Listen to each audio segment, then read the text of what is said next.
এজন স্বেচ্ছাসেৱক হয় আৰু এই আৰ্ট অফ লিভিঙৰ যি প্ৰজেক্ট ভাৰতৰ অনুষ্ঠান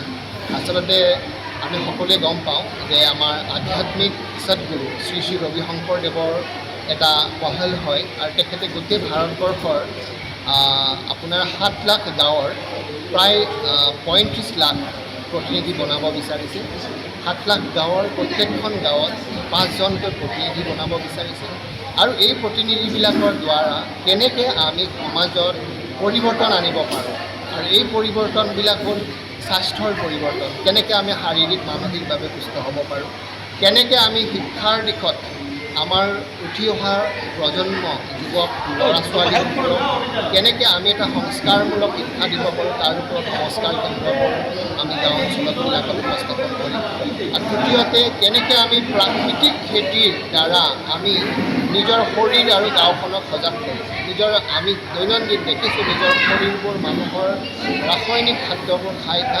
ৰাসায়নিক সাৰ ব্যৱহাৰ কৰা খাদ্যবোৰ খাই মানুহৰ শৰীৰবোৰ কম বয়সতে বেমাৰী হৈ গৈছে আৰু কেনেকৈ আমি এখন ৰাসায়নিক মুক্ত খেতিপথাৰ আমি বনাই ল'ব পাৰোঁ আৰু মানুহবোৰে সেই খেতিৰ ওপৰত নিৰ্ভৰ কৰে আৰু মানুহবোৰ নিৰোগী হৈ থাকে। তো এনেকুৱা বৃহৎ কিছুমান উদ্দেশ্য, তাৰ লগতে আমি গ্ৰাম্য অঞ্চলত কেনেকৈ কৌশল বিকাশ কেন্দ্ৰ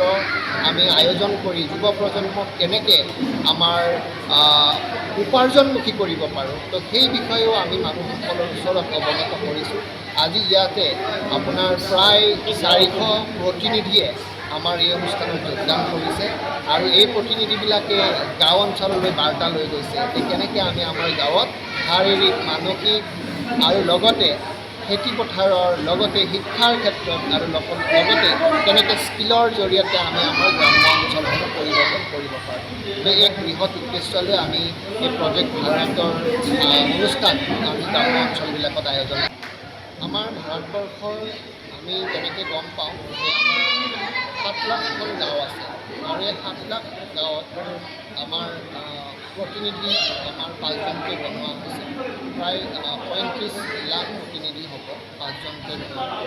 আৰু এই প্ৰতিনিধিবিলাকৰ দ্বাৰা আমাৰ যেনেকৈ অসমত আমি আৰম্ভ কৰিছোঁ, আজি প্ৰায় 3-4খন জিলাত আমি আৰম্ভ কৰিছোঁ আৰু ঠিক তেনেকৈ ভাৰতবৰ্ষৰ বাকী ৰাজ্যসমূহত আৰম্ভ কৰা হৈছে। আমি জনাব বিচাৰিছোঁ যে আমি আমাৰ গ্ৰাম্য অঞ্চলবিলাকৰ সকলোবোৰ মানুহ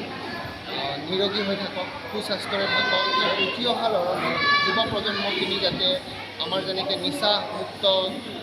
আমি এখন সমাজ বিচাৰোঁ যে নিচামুক্ত হওক আৰু সকলোবিলাক মানুহ শাৰীৰিক মানসিকভাৱে সুস্থ হৈ থাকক, আমাৰ সেইও এটা ডাঙৰ বাৰ্তা।